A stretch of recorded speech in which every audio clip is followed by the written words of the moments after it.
한 절씩 교독하시겠습니다. 예수와 제자들이 빌립보 가이사라 여러 마을로 나가실 때 길에서 제자들에게 물어 이르시되 사람들이 나를 누구라고 하느냐?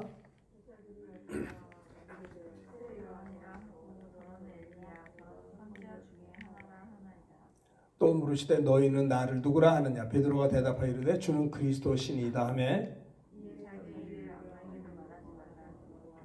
인자가 많은 고난을 받고 장로들과 대제사장들과 서기관들에게 버림받아 죽임을 당하고 사흘 만에 살아나야 할 것을 비로소 그들에게 가르치시되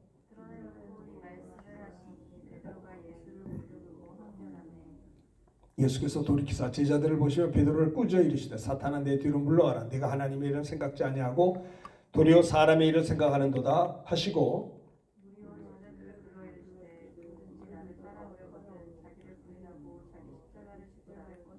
누구든지 자기 목숨을 구원하고자 하면 잃을 것이요 누구든지 나와 복음을 위하여 자기 목숨을 잃으면 구원하리라.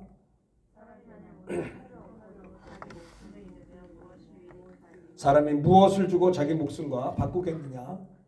누구든지 임난하고 죄 많은 세대에서 나와 내 말을 부끄러워하면 인자도 아버지의 영광으로 거룩한 전사들과 함께 올 때 그 사람을 부끄러워하리라. 아멘. 오늘 마가복음 8장 27절부터 38절의 말씀을 통해서 함께 은혜를 나누고 싶은 제목은 따라해 주시면 고맙겠습니다. 예수님을 따르는 자의 결단. 예수님을 따르는 것이 신앙생활이죠. 우리가 주님을 따를 거냐 세상을 따를 거냐 항상 두 갈래의 유혹이 있지 않습니까?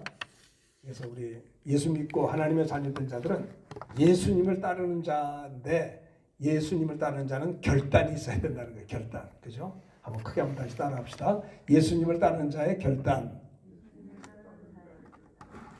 이런 제목으로 말씀을 전하고 싶습니다. 그런데 마가복음 8장 27절의 말씀은 우리가 너무나 잘 아는 말씀이에요. 예수님과 제자들이 빌립보 가이사라 여러 마을로 나가실 때 길에서 제자들에게 물어서 말합니다. 사람들이 나를 누구라고 하느냐? 제자들이 대답하기를 세례 요한이라고 하고 더러는 엘리야, 더러는 선지자 중에 하나라고 합니다. 또 묻습니다. 너희는 나를 누구라고 하느냐? 베드로가 대답해요. 주는 그리스도십니다. 그 다음에 주님이 하신 말씀은 예수님이 그리스도다라고 하고 이제 고백을 했는데 30절에 보면 이에 자기의 일을 아무에게도 말하지 말라고 경고하셨어요. 예수님이 그리스도라고 하는 것은 당연한데 이거를 다른 사람들에게 아직까지는 말하지 말라고 경고하신 거예요.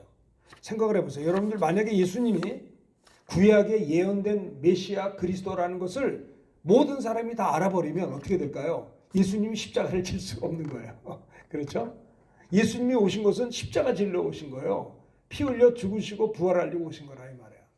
그래서 예수님께서 베드로가 고백하기를 주는 그리스도십니다 라고 할 때 그러나 그 신앙 고백이 성령으로 말미암은 정말 확실한 신앙 고백이죠. 주는 그리스도시요 살아계신 하나님의 아들이시다라고 하는 고백. 그런데 이제 예수님께서 자기 일을 아무에게도 아직까지 말하지 말라 경고하셨어요. 경고. 그리고 예수님이 그 이후에 또 계속 말씀하시기를 인자가 많은 고난을 당하고 장로들과 대제사장들과 서기관들에게 버림받아 되어 죽임을 당하고 사흘 만에 다시 살아날 것을 그들에게 비로소 가르쳐 주셨어요. 예수님이 죽으시고 부활하실 것을 비로소 제자들에게 말씀을 했는데 드러내놓고 이 말씀을 했을 때 베드로가 예수님을 붙들고 항변했어요. 그럴 수 없습니다. 어떻게 예수님이 이렇게 힘없이 죽으셔야 됩니까? 베드로가 예수님에게 그럴 수 없다라고 항변할 때 예수님이 제자들을 보시면서 베드로를 꾸짖어 말씀하기를 사탄아 내 뒤로 물러가라. 내가 하나님의 일을 생각지 아니하고 사람의 일을 생각하는구나 하시면서 그 다음에 하신 말씀이 34절입니다. 34절이 무리와 제자들을 불러 이르시되 누구든지 나를 따라오려거든 자기를 부인하고 자기 십자가를 지고 나를 따를 것이니라. 주님을 따라 여러분 예수는 믿어요. 우리가 다 예수 믿으면 구원은 받습니다. 하나님의 자녀가 되고 멸망치 않고 영생은 예수 믿는 자는 그렇게 됩니다. 그러나 예수를 믿는 것과 예수님을 따르는 것은 또 달라요. 다르다고 표현하기가 예수를 믿는 자가 예수님을 따르지만은 예수님을 믿으면서도 예수를 따르지 아니하고 세상을 따를 수 있는 유혹이 있다라는 걸 이야기하는 겁니다. 그렇죠? 그래서 베드로를 향해서 아직까지는 제자들에게 내가 그리스도란 말은 말하지 말라고 경고하셨어요.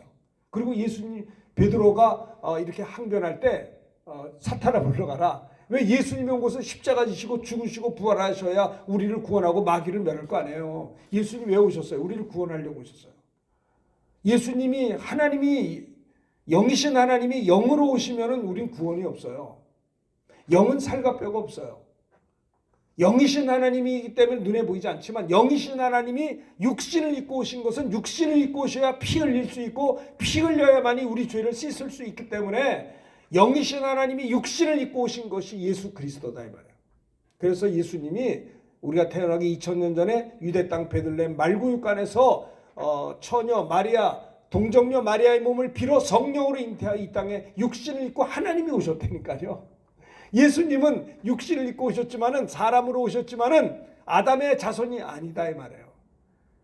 그래서 예수님 한 분만이 죄가 없으신 하나님의 아들이기 때문에 그분만이 저와 여러분의 죄를 짊어질 수가 있는 거예요. 죄의 값은 사망인데 죄 없는 하나님의 아들 예수님은 죽으실 수가 없어요. 죄가 없기 때문에 죄 없는 하나님. 그런데 하나님의 아들 예수님이 골고다 십자가에서 십자가에 못 박혀 살을 찢기시고 피 흘려 죽으셨어요. 왜요? 저와 여러분들의 죄를 예수님이 대신 짊어진 거예요. 우리들의 과거, 현재, 미래의 모든 죄와 허물과 근심, 걱정, 질병을 예수님이 대신 짊어지는 순간에 예수님이 십자가에서 우리 죄 때문에 피 흘려 죽으시는 순간에 우리의 죄를 다 죄값을 다 피로 값주고 사신 거예요. 예수님이 십자가에 피 흘려 죽는 순간에 우리 죄는 다 씻어진 거예요. 그런데도 지금도 지옥 가요. 왜 지옥 가요? 예수 안 믿어서 지옥 가는 거예요. 저 사람에게 믿음이 없어서 지옥 가는 거예요. 왜 믿음이 없나요? 아니 저는 뭐 태어날 때부터 믿습니다 하고 태어났나요? 저는 태어날 때부터 예수 믿는 적이 없어요. 제가 믿음의 가정에서 태어났지만 태어날 때부터 믿음 있는 것이 아니라 태어나가지고 장성에서 목사님이나 전도사님들의 말씀을 듣다가 예수 믿게 된 거거든요. 믿음은 들으면서 난단 말이에요. 그죠? 태어날 때 내가 의인으로 태어나지 않았어요. 나는 내가 선택한 일이 없는데 내가 태어나 보니까 아담의 자손으로 태어났더라고요. 죄인으로 태어난 거예요. 그 죄인으로 태어나니까 죄를 짓고 사는 거예요. 여러분들 사람들이 죄를 질 때 너무 손가락질하지 마세요. 왜 그러냐? 사람이 죄를 짓는 건 너무나 당연한 거예요. 내성적인 사람은 은큼하게 죄를 짓고요. 위성적인 사람은 좀 노골적으로 죄를 짓고요. 많이 배운 사람은 지혜롭게 죄를 짓고요. 좀 죄송하지만 많이 못 배운 사람은 그냥 무지막지하게 죄를 짓더라고요. 눈치가 좋은, 눈치 빠른 사람은 눈치를 살살 보면서 적당히 죄를 짓고요. 사람 눈치를 봐야 되니까. 사람은 죄를 짓고 살아요. 왜요? 내가 죄를 짓는 건 내가 의인으로 태어나지 않았다는 증거예요. 그러니까 내가 선택한 이름은 태어나 보니까 아담의 자손이에요. 죄인으로 태어난 거예요. 집안이 기독교 집안이라서 교회를 다녔어요. 그런데 나는 아담의 자손이에요. 교회를 가서도 자꾸 죄 짓고 싶은 마음이 들더라고요. 이상해요. 중고등학교 다닐 때 예배 드리면 예쁜 여학생이 눈에 보여요. 나 왜 이러지? 예배 드려야 되는데. 그 이상한 게 아니에요. 내가 의인이 아니다라고 하는 증거예요. 아시겠어요? 그래서 주님은 내가 간음하지 않았느냐? 자매를 보고 음욕을 품는 것도 간음이라고 그랬어요. 살인하지 않았느냐? 내가 언제 사람을 죽였나요? 성경은 얘기합니다. 형제를 미워하는 것도 살인이라고 그랬어요. 그죠? 그러니 이게 말입니다.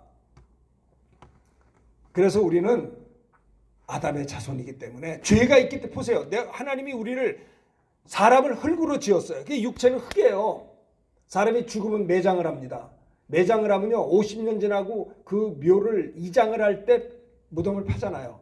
이장하려고 예를 들어서 그러면 파면 50년이 지나서 매장했던 걸 열어보면 한 줌의 흙이 나온대요. 그리고 70년이 있다가 매장한 데는요 흙이 변해서 먼지가 돼버려요. 먼지가. 인간의 육체는 흙으로 왔다 흙으로 가는 겁니다. 영원한 게 아니라고요. 하나님이 사람을 흙으로 지으시고 그 코에 생기를 불어넣음으로 사람이 생명이 되었어요. 영적인 존재가 됐다는 거예요. 영혼. 사람은 누구나 죽어요. 죽는다는 것은 내 육체 속에 있는 내 영혼과 분리되면 죽는 거예요. 그러니까 교통사고 나면 빨리 분리되고 병들어 죽잖아요. 그러면 내 영혼과 육체가 분리되면 육체는 흙으로 가요. 그럼 내 영혼은 영원한 거기 때문에 하나님의 생기로 부러진 영혼은 이거는 죽는 게 아니기 때문에 이게 하나님 나라 가야 되겠는데 하나님은 거룩하시거든요. 하나님은 죄가 있는 자는 못 가요. 그럼 내가 내 영혼이 죄가 있는데 그럼 이 죄를 어떻게 씻어야 되나요? 헌금을 많이 하면 씻으실까요? 그럼 부자들만 구원받을 거 아니에요? 그거 아니에요. 학벌이 좋아야지 내 죄가 용서된다면 난 서울대학 안 나왔으니까 다 지옥 가야 되겠네요. 그것도 아니에요. 선행을 한다고 아니에요. 그렇지도 않아요. 네? 양심이라는 건 지역마다 다 달라요. 예를 들어서 안중근 의사는 우리나라에서 볼 때는 굉장히 영웅이에요. 그렇죠? 그러나 일본에서 볼 때는 굉장히 나쁜 놈이에요. 그러니까 이 양심이라고 하는 정의가 자기 관점에서 다 다른 거예요. 아시겠어요? 그러니까 미안합니다. 이 죄를 컵이 뒤집어주세요. 죄를 없이 하기 위해서는 성경은 피 흘림이 없이는 죄 사함이 없다는 거예요. 그래서 내가 죽는 순간에 육체는 흙으로 하지만 내 영혼은 하나님께 가야 되겠는데 죄를 가지고는 갈 수 없기 때문에 예수님이 오셔서 2000년 전에 십자가에 못 박혀 피 흘려 죽음으로 우리의 죄를 짊어진 이 예수를 믿으면 죄 사함 받아서 내 영혼이 하나님 따라가는데 이 예수를 모르면 믿지 않으면 죄가 그대로 있기 때문에 할 수 없이 하나님 나라 못 가니까 지옥 가는 거예요. 아시겠어요? 너 왜 예수 믿느냐? 나 천국 가려고 믿어요. 난 이 땅이 전부 다 아닌 줄 알아요. 인생이 70년, 80년, 뭐 100년을 산다 할지라도 인생은 육체로 끝나요. 근데 죄를 가지고 멸망당하는 거예요. 하나님은 지옥을 사람 보내려고 만든 게 아니에요. 범죄한 천사 마귀를 영원한 결박으로 흑암에 가두어서 지옥 형벌을 보낼 때 마귀에게 속아서 예수 믿지 않는 자들도 함께 들어가는 거예요. 세세토록 불과 여왕으로 타는 곳에 참여한다고 했어요. 영원한 고통과 불과 여왕으로 타는 지옥 형벌을 이야기하고 있어요. 그래서 하나님이 우리를 구원하시기 위하여 우리를 사랑하시기 때문에 예수님을 보내주시고 예수님은 우리를 구원하려고 피 흘려 죽으신 거예요. 십자가에 피 흘려 죽으셨어요. 예수님이 오신 것은 죽으려고 오신 거예요. 죽으려고. 그러니까 베드로가 아이고 그러지 마십시오. 사탄아 물러가라. 너는 나를 넘어지게 하는 자라다. 내가 하나님의 일은 생각지 아니고 사람의 일을 생각하는구나 하시면서 주님이 또 하신 말씀이 이에 자기 일을 아무에게도 말하지 말. 내가 그리스도임을 아무에게도 말하지 말라고 경고한 이유는 예수님이 그리스도라는 걸 다 드러내버린. 생각해 보세요. 오병이의 이적을 행합니다. 막 병든 자를 고칩니다. 바람과 풍랑을 꾸짖어 잠잠시키십니다. 예수가 그리스도다. 다 예수를 믿어버리면 예수님은요 십자가를 질 수가 없는 거예요. 예수님이 오신 것은 인자가 온 것은 섬김을 받으려 함이 아니요 도리어 섬기려 하고 나의 목숨을 많은 사람들을 위해 대성물로 주려고 왔는데 예수님은 우리를 구원하려고 오셨는데 예수님은 우리의 죄를 씻으려고 오셨는데 그러려면 예수님 십자가에 피 흘려 죽으셔야 되는데 예수님이 말입니다. 능력을 행한다면 내가 메시아다. 구약에 예언된 메시아의 그리스도라고 다 얘기해버리면 예수님 십자가 질 수 없잖아요. 그래서 내가 그리스도임을 말하지 말라고 경고하신 거예요. 그리고 제자들에게만 말씀하기를 이제 뭐라고 그랬습니까? 인자가 많은 고난을 당하고 장로들과 대제사장들과 서기관들에게 버림받아 되어 죽임을 당하고 사흘 만에 살아날 것을 비로소 제자들에게 말씀할 때 그때 베드로가 그리하지 마세요라고 항변을 한 것입니다. 예수님이 베드로를 꾸짖었어요. 사탄아 물러가라. 너는 나를 넘어지게 하는 자라다. 내가 하나님의 일 생각지 않고 사람의 일 생각하는구나. 그리고 끝나고 하신 말씀이 뭐냐면 그 제자들에게 누구든지 나를 따라오려거든 주님을 따라오려거든 어떻게 해요? 자기를 부인하라는 거예요. 예수님을 따르는 자의 결단의 첫 번째가 뭐냐? 자기를 부인하라. 자, 34절 다 같이 읽읍시다. 시작. 무리와 제자들을 불러 이르시되 누구든지 나를 따라오려거든 자기를 부인하고. 자기를 부인하라는 거예요. 자기를 부인하는 게 뭐예요? 육신의 소욕을 버리라는 거예요. 여러분 사람은요. 이 나무의 줄기는 위로 올라가려고 하는 본능이 있고요. 나무의 뿌리는 땅속으로 내려가려는 본능인 것처럼 잘 보세요. 내 영혼은 하나님을 향해 찾아가려고 하는 본능이 있고요. 내 육신은요. 미안하지만 세상을 쫓아가려고 하는 본능이 있어요. 영혼의 소원과 육신의 소욕은 항상 싸우게 돼 있어요. 아시겠어요? 예외 없습니다. 나를 따라오려거든 누구든지 자기를 부인해야 된다는 거예요. 자기를. 여러분들을 부인하셔요. 여러분들을 거절해야 돼. 내가 나의 것을 부인하셔야 돼요. 그래서 사도 바울은 이렇게 이야기했어요. 갈라디아서 2장 20절. 자, 우리 잘 읽읍시다. 시작. 내가 그리스도와 함께 십자가에 못 박혔나니 그런즉 이제는 내가 산 것이 아니요 오직 내 안에 그리스도께서 사시는 것이라. 이제 내가 육체 가운데 사는 것은 나를 사랑하사 나를 위하여 자기 자신을 버리신 하나님의 아들을 믿는 믿음 안에 사는 것이다. 사도 바울은요 이런 고백을 했어요. 내가 그리스도와 함께 십자가에 못 박혔나니 그런즉 이제는 내가 사는 것이 아니요 오직 내 안에 그리스도께서 사신 것이라. 여러분 왜 많은 사람들이 갈등하고 시험 듭니까? 왜 여러분들 인간관계가 이렇게 시원찮습니까? 왜 그래요? 내가 살아서 그래요. 내 고집, 내 자존심, 내가 살아요. 그러니까 주님이 역사할 수가 없어요. 신앙, 주님을 따라가는 것은 첫째는 뭐냐? 자기를 부인하는 거예요. 자기를 부인. 그렇습니다. 나도 나를 부인하지 못해서 넘어지고 있어요. 내가 나를 부인하지 못해서 죄 짓고 사는 거예요. 내가 나를 부인하지 않기 때문에 탐욕을 가지고 사는 거예요. 아무것도 아닌데.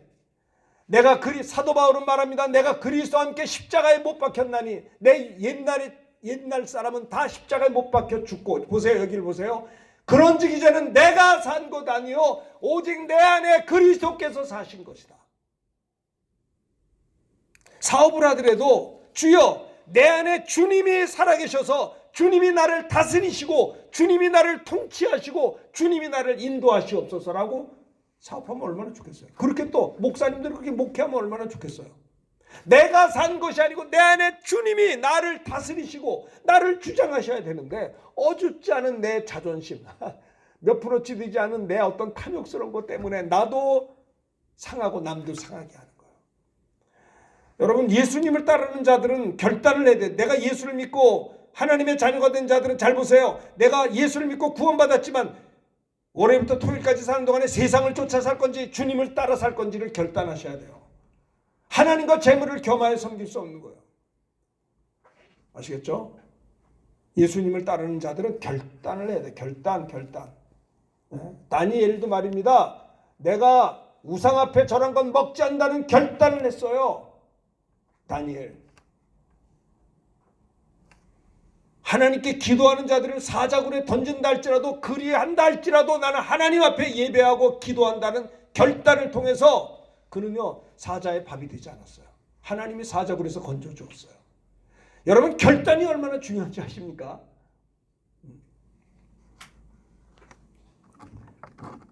자기를 부인하고 헬라어로 말하면 아파르네오마이 부인하고라는 뜻이에요. 나를 부인하고 나를 거절하고 내 소욕을 거절하는 거예요. 내 욕심을 포기하는 거예요. 누구든지 주님을 따라가려고 하는 자는 어떻게 자기를 부인하라는 것입니다.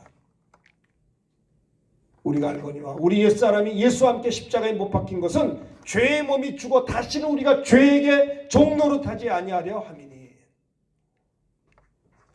여러분 스트레스 받는 사람들 왜 받는 줄 아세요? 내가 살아서 그래요. 내 안에 주님이 살아계시지 않아서 스트레스. 세상의 유혹과 스트레스가 올 때 그걸 받아요. 왜 받아요? 내 안에 주님이 역사하시면 물리칠 수가 있는데 내가 살아서 안 되는 거예요. 아시겠습니까? 자, 이거 봅시다. 제가 예전에 45년 전에 신학을 입학해서 채플 시간에 돌아가신 사랑의 교회 옥하는 목사님이 그때는 40대 초반이셨어요. 유학 갔다 오셔가지고 참 미남 목사님이 채플 시간에 딱 오셔가지고 옥하는 목사님이십니다. 그때 40대였어요. 그분이 지금 돌아가셨지만은 참 이 서초동의 서울의 사랑의 교회 참 훌륭하게 세우신 목사님이시죠. 그분이 우리 총신 채플에 오셔서 설교한 제목입니다. 요한복음 10장 10절. 도적이 오는 것은 도둑질하고 죽이고 멸망시키는 것뿐이요. 내가 온 것은 주님이 온 것은 우리를 하여금 생명을 얻게 하고 더 풍성히 얻게 하는데 총신하고 여러분들은 풍성한 신앙, 풍성한 삶을 살고 계십니까? 라고 질문하더라고요. 마귀가 온 것은 우리를 도둑질합니다. 우리의 생각과 인생을 도둑질해요. 우리 물질을 도둑질하고 건강을 도둑질하고 우리 마음을 도둑질하고 그죠? 죄짓게 하고 죽이고 멸망시키는 것이 사탄의 역사지만 주님이 온 것은 성도들로 하여금 생명을 얻게 하고 더 풍성한 생명을 얻게 한다는 거예요. 그래서 그 옥 목사님이 채플 시간에 우리 신학생들한테 여러분들 주님 때문에 풍성한 생명을 살고 계세요라고 물어보더라고요. 신학생들이 다 고개 숙이고 있어요. 풍성한 삶이 있는가? 예수님이 오신 것은 풍성한 생명 주실래. 그래서 그분이 하는 말씀 그렇더라고요. 내가 목사가 되면은 풍성한 삶이 있을 줄 알아서 목사 안수를 받았는데 목사 안수 받았는데도 풍성한 삶이 없었다는 거예요. 와, 뭐로 풍성한 삶? 나에게 왜 풍성한 삶이 없는 거예요? 여러분 생각해 보세요. 내가 내 잔이 넘치나이다 이런 고백이 있나요? 여호와는 내가 잔이 넘치나이다. 내가 부족함이 있습니다. 풍성한 생명이 여러분에게 있으신가요? 풍성한 생명이 있으면 우리 얼굴이 어둡잖아요. 기쁨이 넘쳐요. 요즘 사람들이 이런 얘기해요. 좀 신앙생활 뜨겁게 하면 저분은 참 뜨거운 분이야. 뜨거운 게 아니라 이렇게 정상이에요. 애꾸 나라에는 두 눈 뜬 사람이 이게 세상 말로 병신이잖아요. 다 애꾸야. 두 눈을 떴으니 두 눈 뜬 사람이 병신이요. 다 빈들의 마른 불처럼 냉랭하게 사니까 정상적인 신앙생활하는 사람을 보고 어째 저 사람은 좀 뜨겁네. 뜨거운 게 아니라 정상이에요, 그게. 그러면서 그분이 그러시더라고요. 자기도 풍성한 생명을 얻는 신앙생활하고 싶었는데 그 비결이 여기 있다는 거예요. 자, 마가복음 8장 34절 다 같이 읽읍시다. 이 말씀을 전하시더라고. 다 같이 읽읍시다. 시작. 무리와 제자들을 불러 이르시되 누구든지 나를 따라오려거든 자기를 부인하고 자기 십자가를 지고 나를 따를 것이니라. 이분이 이야기를 하시더라고요. 이 말씀에 순종했기 때문에 나는 풍성한 삶을 누린다는 거예요. 제가 40여 년째 전에 총신 채플에서 들었던 신학생 때 들었던 메시지가 지금도 생각이 나요. 얼마나 충격적으로 은혜를 받는지. 여러분들이 주님을 따라오려고 하십니까? 자기를 부인하고 자기 십자가를 지고 주님을 따를 때 풍성한 생명이 있어요. 내가 살아있으면 안 돼요. 나를 부인하고. 아시겠죠? 자기를 부인하고 자기 십자가를 지고 주님을 따르는 자에게 풍성한 생명이 있다라고 하는 겁니다. 그래서 예수님 따르는 자는 어떤 결단을 하냐? 자기를 부인한다. 육체의 소욕을 버립니다. 자, 요한일서 2장 15절 17절 교도하겠습니다. 이 세상이나 세상에 있는 것들을 사랑하지 말라. 누구든지 세상을 사랑하면 아버지의 사랑이 그 안에 있지 아니하니.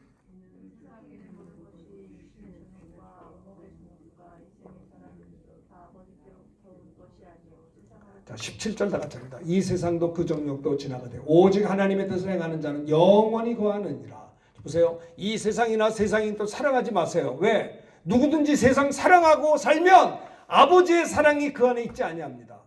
이는 세상에 있는 모든 것이 뭘까요? 육신적인 정욕, 눈으로 보는 정욕, 이생의 자랑이니 이건 다 아버지께로부터 온 것이 아니요 세상으로부터 왔기 때문입니다. 이 세상도 그 정욕도 지나가지만 오직 하나님의 뜻을 행하는 자는 영원히 거한다는 거예요.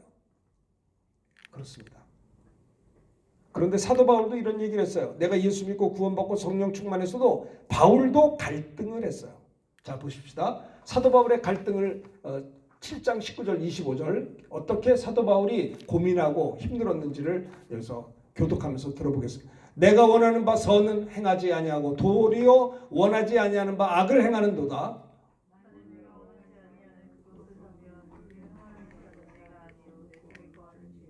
그러므로 내가 한 법을 깨달았노니 그 선을 행하기 원하는 나에게 악이 함께 있는 것이로다.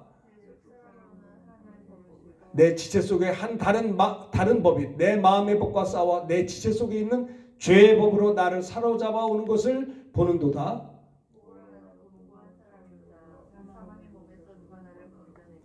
25절 다 같이 합니다. 우리 주 예수 그리스도로 말미암아 하나님께 감사하리로다. 그런즉 내 자신이 마음으로는 하나님의 법을 육신은 죄의 법을 섬기노라. 아멘. 사도 바울도 예수 믿고 성령 충만했지만 그도 사람입니다. 육신을 입고 있는 인간이거든요. 그래서 그가 고백하는 게 뭐냐면요. 내가 원하는 바 선을 행하지 못하고 도리어 원하지 않는데 자꾸 악을 행하는 거예요. 만일 내가 원하지 않는 그것을 하면 이를 행하는 자는 내가 아니고 내 속에 가는 죄라는 거예요. 그러므로 내가 한 법을 깨달았다고 했습니다. 내가 잘 보세요. 곧 선을 행하기 원하는 나에게 악이 함께 있다는 거예요. 그냥 갈등하는 거죠. 내 속사람으로는 하나님의 법을 즐거워하나 내 지체 속에서 또 다른 법이 내 마음의 법과 싸워 내 지체 속에 있는 죄의 법으로 나를 사로잡아오는 것을 본다고 했어요. 그래서 사도 바울은 탄식했습니다. 오라 나는 곤고한 사람이로다. 이 사망의 법에서 누가 나를 건져내랴?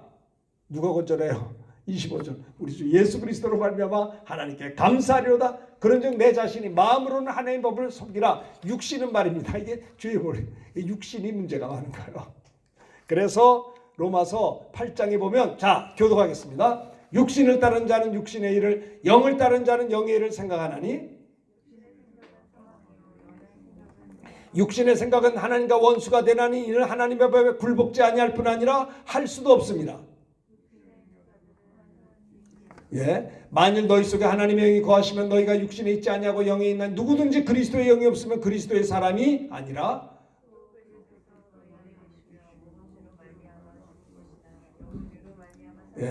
예수를 죽은 자 가운데 살리신 이의 영이 너희 안에 거하시면 그리스도 예수를 죽은 자 가운데 살리신 이가 너희 안에 거하시는 그의 영으로 말미암아 너희의 죽을 몸도 살리시리라.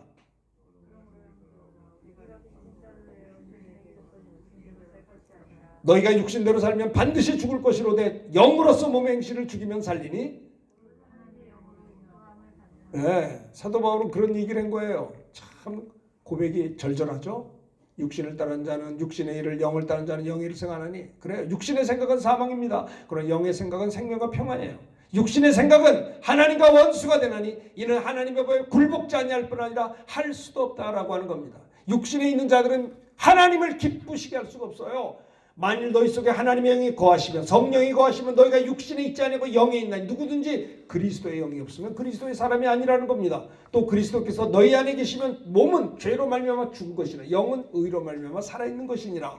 예수를 죽은 자 가운데 살리신 이의 영이 성령이 너희 안에 거하시면 그리스도 예수를 죽은 자 가운데 살리신 아버지 하나님께서 너희 안에 거하시는 성령으로 말미암아 너희의 죽을 몸도 살리신다라고 하는 거예요.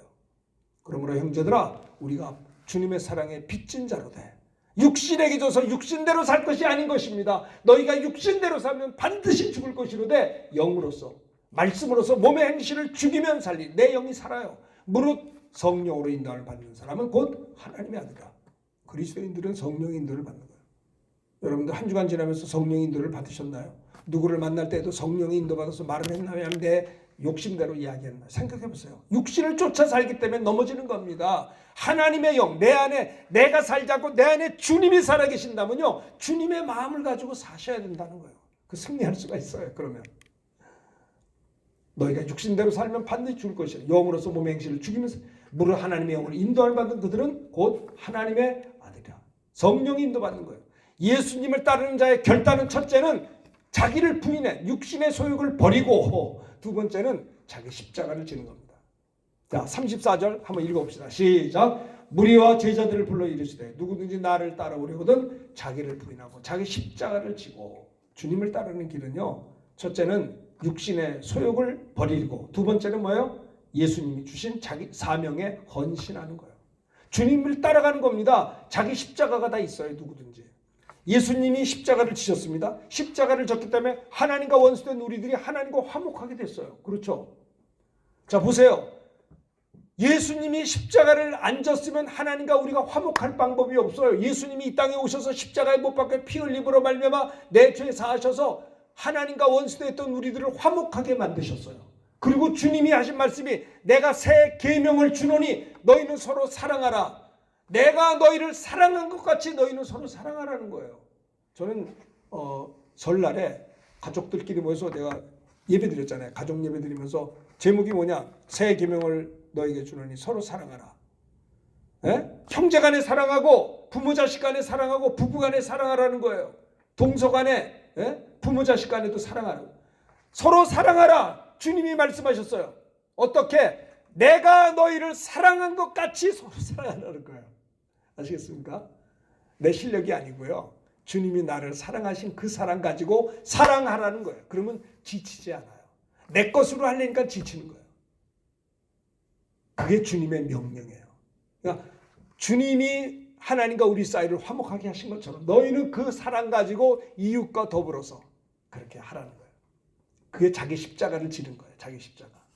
주님을 따르는 자는 자기를 부인하고 자기 십자가를 지는 자가 주님을 따르는 것이고 세상 따르는 게 아니다라는. 아니 예수 믿으면서 우리가 주님 따르고 살아야지 세상 따르고 살면 안 되잖아요. 억울하잖아요. 여러분들이 예수 믿고 하나님의 자녀가 됐는데도 불구하고 우리가 구원받았는데 자꾸 세상을 쫓아 살아. 이거 분해서 어떻게 살아요? 이제 주님을 따라 살아요. 우리가 세상 따라서 살았던 것은 지나간 날이 족하잖아요. 마귀에게 속아서 육신의 욕심을 가지고 살았던 건 옛날이 족하지. 언제까지 그렇게 할 거예요? 도대체 생각해 보세요. 우린 육체가 언젠가 마감될 날이 올 텐데 인생이 나그네 인생인데 잠시 잠깐 사는 인생인데 예수 믿고 구원받은 자들이 날마다 죄 짓고 욕심 가지고 언제까지 살 거냐 이 말이에요. 사랑하지 않고 교만하고 네? 육신의 욕심 가지고 왜 사냐 이 말이에요.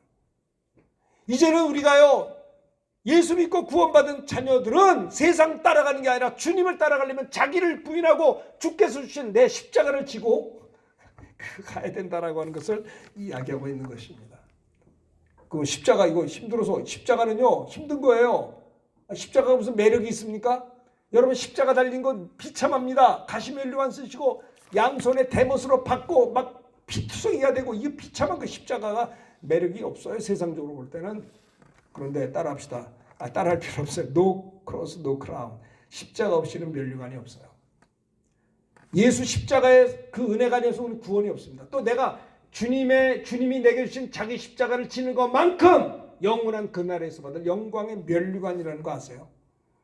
자 봅시다. 로마서 8장 17절 제가 17절 여러분 18절 읽고 제가 한 절 교독합니다. 자녀이면 또한 상속자 곧 하나님의 상속자예요. 그리스도와 함께한 상속자니 우리가 그와 함께 영광을 받기 위하여 고난도 함께 받아야 할 것이니라. 예, 자녀는요 상속자예요. 하나님 나라의 상속자예요. 그리스도와 함께한 상속자입니다. 그런데 우리가 주님과 함께 영광을 받기 위해서 고난도 함께 받아야 되는 거예요.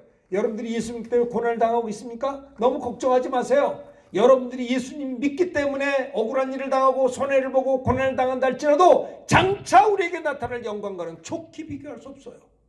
왜 좋기가 빠졌는지 몰라. 성경 번역한 분들이 좋기를 빼버렸어. 네?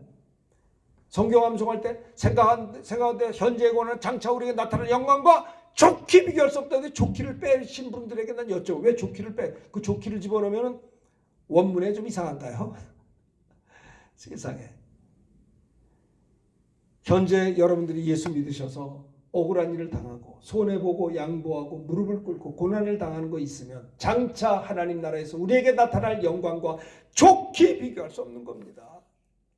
그와 함께 영광을 받기 위해서 고난도 함께 받아야 되는 겁니다. 왜? 우리는 하나님 나라의 상속자이기 때문에 그렇습니다. 사도 바울은요. 정말 보십시오.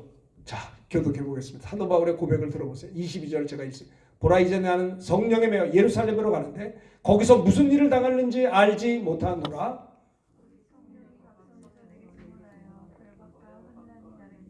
야, 보세요. 사도 바울은 성령에 붙잡힌 바 되어 예루살렘으로 가고 있는데 복음 전하려고 거기서 무슨 일을 당하는지 알지 못해요. 성령께서 오직 각성해서 바울에게 증언하여 말씀하시기를 내가 복음 전하려고 돌아다닐 때 결박과 환난이 나를 기다린다고 성령께서 하셨어요. 그런데 바울의 고백은 이겁니다. 24절 다 같이 읽읍시다. 시작. 내가 달려갈 길과 주 예수께 받은 사명 곧 하나님의 은혜의 복음을 증언하는 일을 마치려면 나의 생명조차 조금도 귀한 것에 여기지 아니하노라. 사도 바울이 성령께서 각성에서 결박과 환난이 너를 기다리고 있어. 어떡할 거야? 그러나 내가 달려갈 길과 주 예수께 받은 사명 곧 하나님의 은혜의 복음을 증언하는 일을 마치려면 내 생명조차 조금도 귀한 것에 여기지 아니한다 고백을 했어요. 사도 바울은 로마를 가기 원했어요. 복음 전하기 위해서 로마를 복음함으로 말미암아 세계 선교의 교두보를 만들려고 사도 바울은 로마를 가기 원했지만 길이 막혀가지고 보낸 편지가 로마서거든요. 사도 바울은 로마서 1장 14절에서 신앙 고백을 이렇게 하고 있습니다. 자, 교독합시다. 헬라이나 야만이나 지혜 있는 자나 어리석은 자에게 다 내가 빚진 자라. 예. 내가 복음을 부끄러워하지 않냐는 이 복음은 모든 믿는 자에게 구원을 주시는 하나님의 능력이 되리라. 먼저는 유대인에게요. 또한 그리고 헬라인에게로다. 복음에는 하나님의 의가 나타나서 믿음으로 믿음에 이르게 하나니 기록된 바 오직 의인은 믿음으로 말미암아 살리라 같으니라. 오직 의인은 따라합시다. 믿음으로 말미암아 살리라. 믿음으로 사는 자가 의인이다라는 거예요. 예수 믿는 자는. 하나님 우리에게 보는 건 믿음이에요. 아시겠어요? 따라합시다. 나는 예수를 믿습니다. 예, 이 신앙 고백입니다. 구원의 고백이에요. 예수님 하나님의 아들이시며 내 구주이십니다. 난 예수 믿습니다. 나는 은혜 받았습니다. 오직 의인은 믿음으로 말미암아 사는 거예요. 만약에 이 믿음으로 구원받지 못한다면 난 구원 못 받을 것 같아요. 내 행실로 어떻게 구원을 받아요? 내가 나를 봐도 마음에 안 드는데, 내가 나를 봐도 용서하지 못할 죄도 있는 것 같은데 어떻게 내가 어떻게 구원받아요? 근데 주님이 원하는 건 믿는 자는 의의 옷을 입혀준다는 거예요. 감사하죠.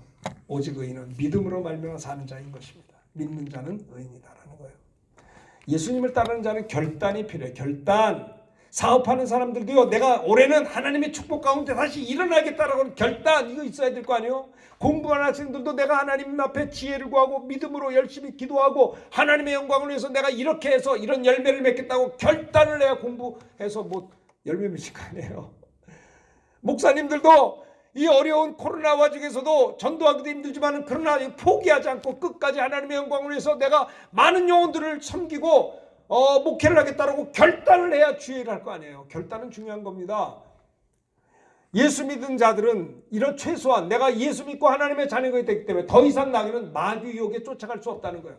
천하 영광을 준다 할지라도 엎드려 절하면 내가 다 준다 할지라도 없다는 거예요.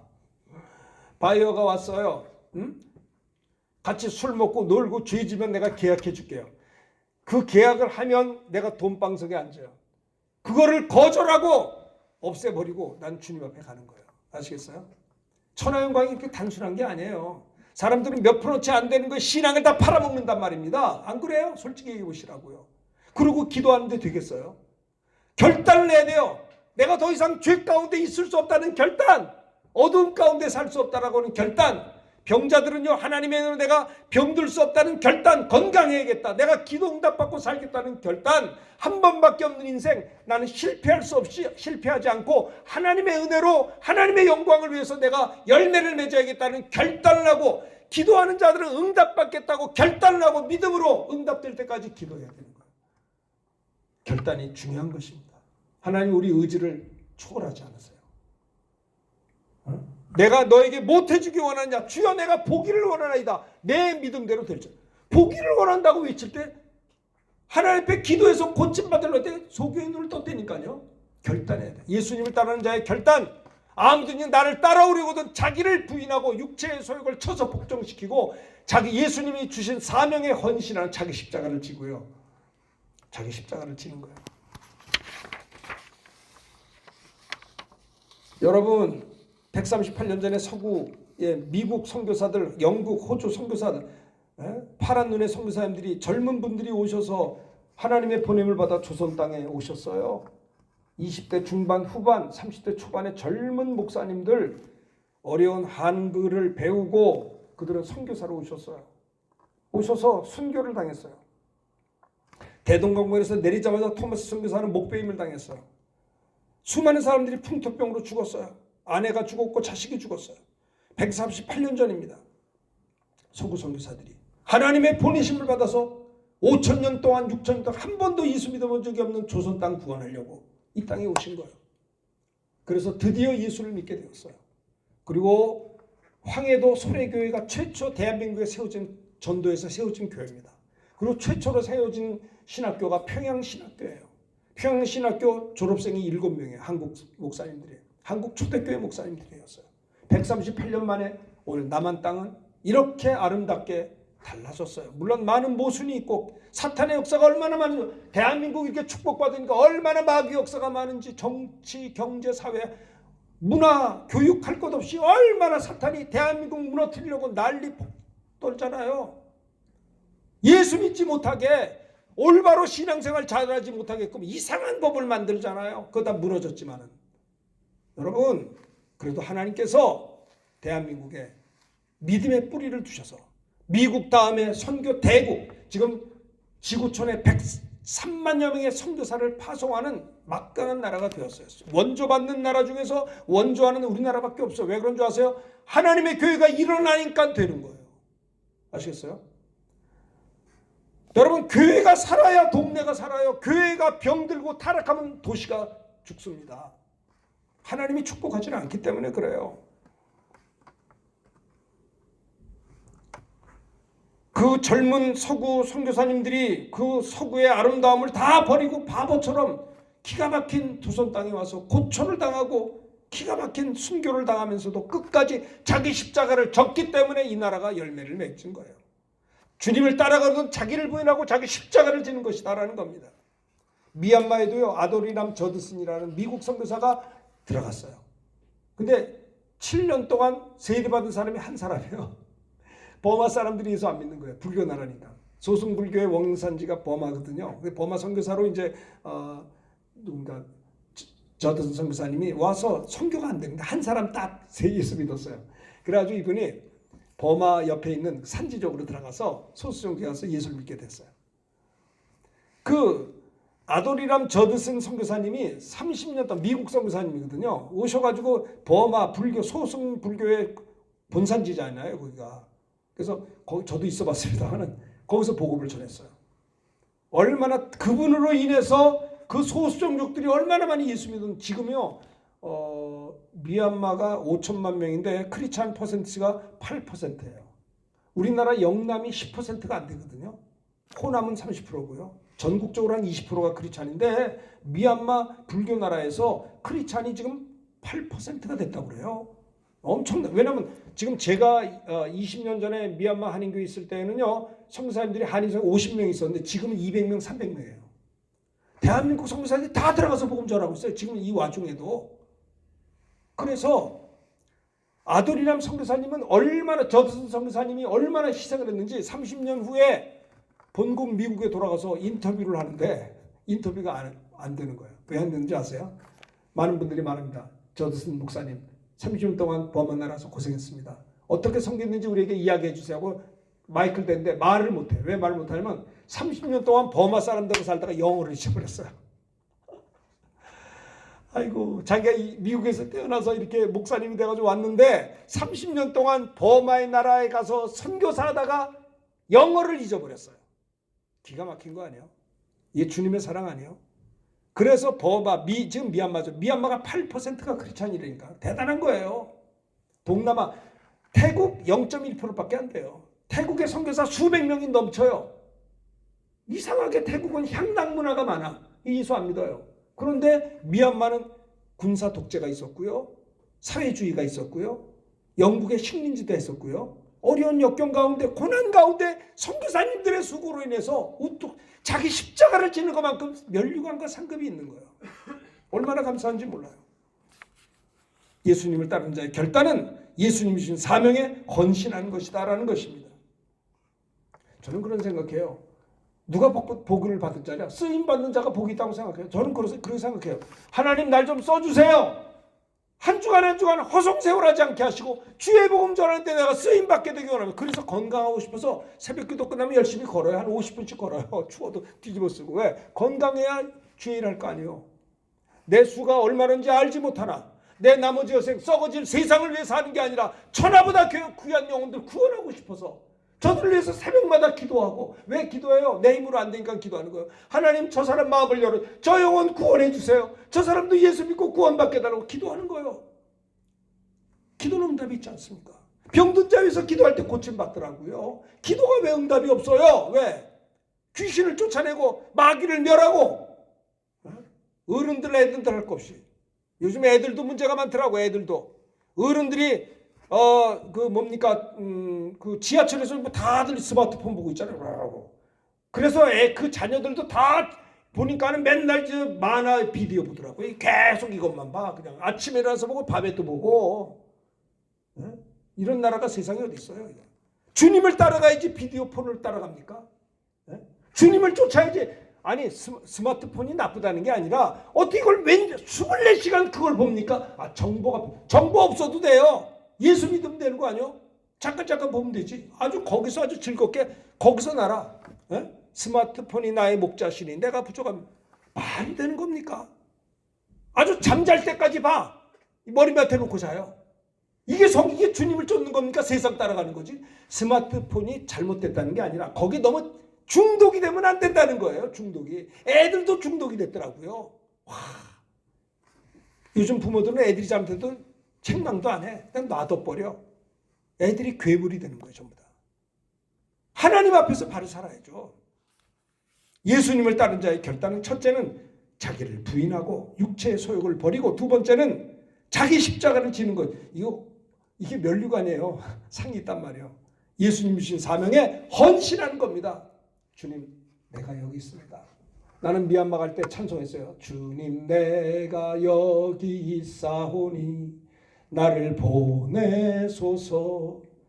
가진 건 모두 다 주께 드리오니 주 받으옵소서. 주님, 내가 여기 있사오니 나를 써주소서. 정말 하나님 앞에 쓰임받고 살고 싶어요. 그래 봐야 얼마나 더 하겠어요. 육신의 여생 짧습니다. 이 사는 동안에 썩어질 세상과 짝하고 살고 싶지 않고요. 마귀와 손잡고 살고 싶지 않고요. 이제는 주님을 따라가고 싶다 이 말이에요. 아니 그동안 그렇게 죄 짓고 산 날이 아깝지도 않으세요? 허송세월하고 아무 의미 없는 그 시간들 이제 그만 잘라내야죠. 이제는 믿음으로 살고 하나님의 영광을 위해 살고 기도하며 하나님의 사랑받고 살아야죠. 세 번째 자 34절 읽읍시다. 크게 읽읍시다. 시작. 무리와 제자들을 불러 이르시되 누구든지 나를 따라오려던 자기를 부인하고 자기 십자가를 지고 나를 따를 것이야. 나를 따르라. 예수님을 따르라는 거예요. 예수님 따르자. 오늘 우리가 생활할 때 주님을 따라가는 겁니다. 사람을 따라가는 게 아니에요. 저 사람의 눈치를 보는 게 아니고 주님을 따라가야 돼요. 예수님을 본받는 것이에요. 예수님 본받는 삶. 자, 이 읽어봅시다. 수고하고 무거운 짐 자들아 다 내게로 오라. 내가 너희를 쉬게 하리라.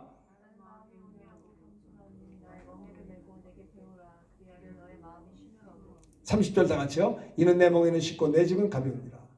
여러분 어떠세요? 좀 쉬고 계세요? 명절날 많이 쉬셨나요? 쉬는 방법이 나와 있어요. 수고하고 무거운 짐 자 네가 붙잡지 말고 다 주님에게 오라.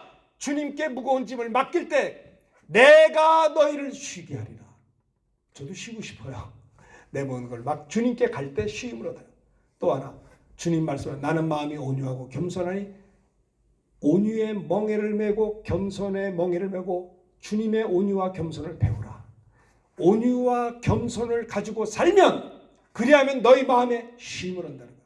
왜 쉬지 못하느냐? 온유하진 않아요. 왜 이렇게 혈기가 많은지 몰라. 왜 이렇게 히스테리컬한지 몰라. 좀 옆에 사람이 실수했으면 보듬어줘야 돼. 막 이러고. 왜 그래? 왜 주님이 온유하시거든요. 왜 온유하셔야 돼요? 겸손해야 돼. 겸손. 남을 나보다 낫게 여기고. 그러죠? 겸손. 온유하고 겸손할 때 우리 마음이 쉼을 얻어요. 그리고 이 온유와 겸손의 멍에는 따라합시다. 쉽고 내 짐은 가벼움이라. 예, 주님이 주시는 온유와 겸손의 멍에는 쉬워요. 그 짐은 가벼운 거예요. 왜 어렵게 사세요? 왜 이렇게 무겁게 사세요? 온유하지 못하고 겸손한 주님을 닮지 세상 닮아서 그런 거예요. 주님을 따라간다. 이건 뭐예요? 예수님을 본받는다. 이거. 주님을 따라가면 사는 낭만 어부가 된다. 영원 구원해지죠. 자, 중요한 말씀입니다. 교독합시다. 너희 안에 이 마음을 품으라. 곧 그리스도 예수의 마음이니 오히려 자기를 비워 종의 형체를 가지사 사람들과 같이 되셨고